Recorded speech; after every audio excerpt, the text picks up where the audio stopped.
students of 11th class, Boys Higher Secondary School, Kopara. As we know, we are discussing our third chapter, System of Representational Democracy, in which we discussed different methods of election. In different methods of election, we are discussing types of voting system, means electoral system. In electoral system, we have many types of voting system, in which we discussed types of plurality system. Second, we discussed proportional representative system. Thirdly, now we are discussing today semi-proportional representation system, and also one more electoral system which is called functional representation system. Now we are going to discuss about semi-proportional representation system. In semi-proportional representation system, we had two types in this system. Number one, cumulative vote system. Number second, limited vote system. Cumulative vote system. Now we will discuss cumulative vote system. Cumulative vote system जैसे कि आपने सबसे पहले plurality voting system में आपने first past and post system में multi member district plurality system जो आपने पढ़ा है, ये थोड़ा उससे थोड़ा डिफरेंट है। यानी उसमें हमारे पास मसलन मैंने उस वक्त आपको एक एग्ज़ाम्पल दी थी, जैसे कि मैंने कश्मीर के बारे में आपको बताया था। कश्मीर में हमारी ये पार्लियामेंट के लिए 3 सीटें हैं, मसलन अनंतनाग है, श्रीनगर है, बारामूला है। तो ये जो 3 सीटें इस वादी में हैं, तो हम किस तरह वोट डालते हैं? यहाँ हमारे पास टेरिटोरियल कॉन्स्टिट्यूंसीज़ हैं, मतलब बारामूला है, अलग है, वहाँ अलग लोग उसके लिए वोट डालते हैं। श्रीनगर के लिए अलग लोग वोट डालते हैं, इसी तरह अनंतनाग के लिए अलग लोग वोट डालते हैं। तो इस सिस्टम, इस क्यूमुलेटिव उस मल्टी मेंबर डिस्ट्रिक्ट प्लूरलिटी में ऐसा नहीं होता है। यहाँ मसलन जो जितने लोग कंटेस्ट करने वाले होते हैं वो कंटेस्ट करेंगे, पार्टी के लिहाज से या इंडिपेंडेंट। तो उसमें वादी के तमाम वोटर जो हैं उनको 3 वोट दिए जाते हैं, यानी 3 सीटें हैं, 3 वोट दिए जाते हैं। तो वो पूरे वादी के लोग जो हैं उसमें 3 मेंबर इलेक्ट करते हैं। यहाँ क्यूमुलेटिव वोट सिस्टम में डिफरेंट है, यानी यहाँ अगर हमारे पास सीटें जो हैं 3 हैं तो हम 2 वोट देते हैं, यानी वोटर को हम 2 वोट देते हैं। तो उसमें हम 3 वोट देते थे, यानी 3 सीटों के लिए 3 वोट देते हैं। यहाँ हम 3 सीटों के लिए 2 वोट दे देंगे। और इस जो ये हमारे पास वोटर होता है, वोटर को चॉइस है, वो अपने 2 वोट एक ही मेंबर को भी कास्ट कर सकता है, या ये 2 वोट डिफरेंट कैंडिडेट्स को कास्ट कर सकता है। तो इस तरह से ये अपने लिए एक रिप्रेजेंटेटिव इलेक्ट कर सकता है। ये इससे हम कहते हैं क्यूमुलेटिव वोट सिस्टम। तो जो दूसरा है लिमिटेड वोट सिस्टम। लिमिटेड यानी पहले से लिमिटेड वोट सिस्टम, इसमें लिमिटेशंस हैं। यानी अगर हमारे पास 7 सीटें हैं, यानी 7 सीटों पर हमें रिप्रेजेंटेटिव इलेक्ट करने हैं, तो यहाँ हम 7 सीटों के लिए लिमिटेड वोट सिस्टम जो इस्तेमाल करते हैं उसके लिए हम 3 वोट दे देंगे। यानी एक वोटर को हम 3 वोट देते हैं, वो अपने 3 वोट कास्ट कर सकता है डिफरेंट वोटर्स को, डिफरेंट कैंडिडेट्स को, यानी चुनने के लिए, इलेक्ट करने के लिए।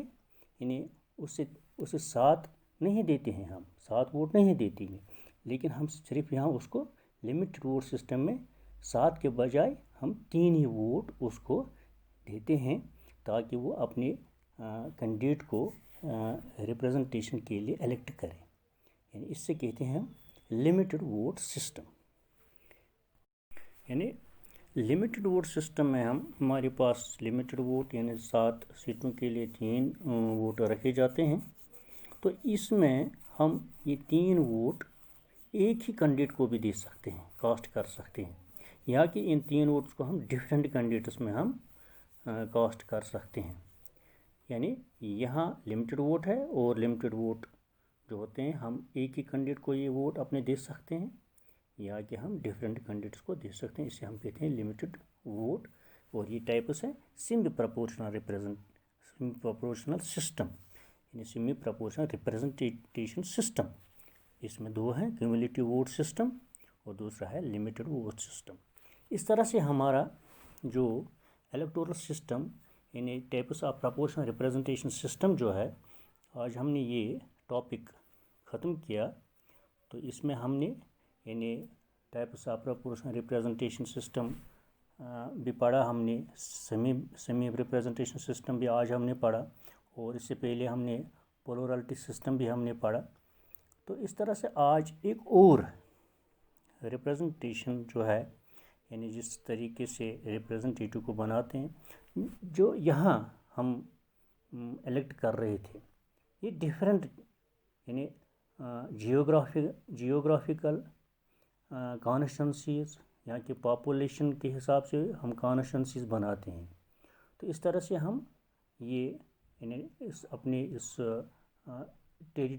टेरिटरी को डिफरेंट डिवीजन्स में तकसीम करते थे, चाहे पॉपुलेशन के लिहाज से या कि जियोग्राफिकल टेरेन के लिहाज से हम इसको डिवाइड करते थे।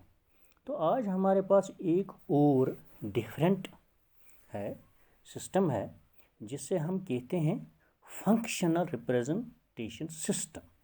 फंक्शनल रिप्रेजेंटेशन सिस्टम, इसमें मैं आपको डिफरेंस बताऊंगा, यानी टेरिटोरियल रिप्रेजेंटेशन सिस्टम और फंक्शनल रिप्रेजेंटेशन सिस्टम क्या है। तो यहाँ जो टेरिटोरियल रिप्रेजेंटेशन सिस्टम, ये जो टेरिटोरियल रिप्रेजेंटेशन सिस्टम है बेस्ड ऑन टेरिटोरियल डिवीजन पे है, लेकिन फंक्शनल रिप्रेजेंटेशन जो होता है वो on the basis of vocation of the people होता है। यानी that means territorial representation is the representation of the people based on the territorial division, whereas functional representation is a representation of the functions, or we can say vocation which people do। इसी तरह एक और difference भी है, यानी in territorial representation the whole country is divided into territorial units called constituencies, as you know, with more or less equal number of voters. But in the functional representation, people having different professions get separate representation। इसमें क्या है, territorial representation जो हमने पीछे पढ़ा है, यानी पूरे इस मुल्क को हम डिवाइड करते हैं यानी टेरिटोरियल यूनिट्स में, जिन्हें हम कॉन्स्टिट्यूंसीज कहते हैं, जो आप जानते हैं। चाहे उसमें वोटर कम या ज़्यादा होते हैं, वो हम इक्वल नंबर में हम उन वोटर्स को तकसीम करते हैं। लेकिन जहाँ तक फंक्शनल रिप्रेजेंटेशन की बात है, वहाँ हम लोगों को प्रोफेशंस में डिवाइड करते हैं और वो प्रोफेशन की अपने प्रोफेशन के हिसाब से ही रिप्रेजेंटेटिव इलेक्ट करते हैं। तीसरा ये है कि इन territorial representation representatives does not represent a particular class, but in functional representation represents a particular profession। यानी जो यहाँ हमारे पास है, जो हम first pass the post system में, वहाँ टेरिटोरियल रिप्रेजेंटेशन जो है उसमें جو ہم ممبر کو الیکٹ کرتے ہیں وہ کسی خاص کلاس کا ریپریزنٹیٹیو نہیں ہے، بلکہ وہ جتنے بھی اس میں کلاسز ہوتے ہیں، سوشل گروپس ہوتے ہیں یا پروفیشنز ہوتے ہیں، یعنی تمام لوگوں کے لیے وہ ریپریزنٹیٹیو ہوتا ہے اس ٹیریٹوریل ڈویژن میں۔ تو لیکن یہاں جو ہے اس میں یہ ریپریزنٹیٹیو جو ہوتا ہے وہ کسی خاص پرٹیکولر پروفیشن کا ریپریزنٹیٹیو ہوتا ہے، یعنی یہ اس میں فرق ہے فنکشنل ریپریزنٹیٹیو اور ٹیریٹوریل ریپریزنٹیٹیو سسٹم میں، یہ فرق ہے۔ اسی طرح سے ایک گریٹ رائٹر ہے پولیٹیکل سائنس میں جس کا نام ہے پروفیسر یوجیٹ is of the opinion that industry, trade and commerce, science, literature, art etc. should be given the representation in the legislature because one representative cannot do justice to all the interests۔ ہاں، اس ہمارے political science کے اس professor نیوجٹ نے جو رائے دی ہے، اس نے کہا ہے کہ ایک ریپریزنٹیٹیو جو ہمارے اس ٹیریٹوریل ریپریزنٹیٹیو میں ہوتا ہے، کہتا ہے کہ وہ انصاف نہیں کر سکتا ہے بہت ساری پروفیشنز کے ساتھ۔ تو اس لیے ہر ایک پروفیشن کے لیے الگ الگ ریپریزنٹیٹیو ہونا چاہیے، جیسے کہ انڈسٹریز کے لیے الگ ریپریزنٹیٹیو لوگ الیکٹ کریں، ٹریڈ کے لیے الگ ریپریزنٹیٹیو الگ کریں، کامرس کے لیے، سائنس کے لیے، لٹریچر کے لیے، آرٹ کے لیے، یعنی جتنے بھی ہمارے پاس یہ پروفیشنز ہیں لوگ انہیں کو الیکٹ کرے الگ الگ، تاکہ وہ اپنے اس خاص مقصد میں کامیاب ہوں گے، یعنی خاص وہ اپنی اس پروفیشن میں مہارت رکھتے ہوں گے، اس طرح سے یہ اپنے اس انٹرسٹ میں زیادہ سے زیادہ جسٹس کریں گے۔ تو بنسبت اس کی کہ جو ٹیریٹوریل ریپریزنٹیشن جو کر رہا ہے اس میں بہت سارے قسم کے ہمارے پروفیشنز ہوتے ہیں، تو اس طرح وہ انصاف نہیں کر سکتا ہے، اور اس کے انٹرسٹس بھی سارے اس انڈسٹری یا ٹریڈ یا کامرس وغیرہ کے ساتھ نہیں ہوتا ہے۔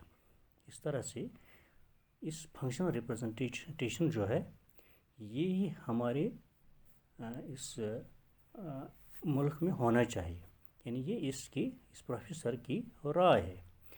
تو اس طرح سے جو ہمارا یہ آج دو ٹاپک تھے، ایک سیمی پروپورشنل ریپریزنٹیشن سسٹم، اور بعد میں ہم نے ایک اور فنکشنل ریپریزنٹیشن سسٹم جو ہے، آج ہم نے اس سسٹم آف ریپریزنٹیشن ڈیموکریسی میں یہ ٹائپس جو ہے یہ آج ہم نے ختم کیے۔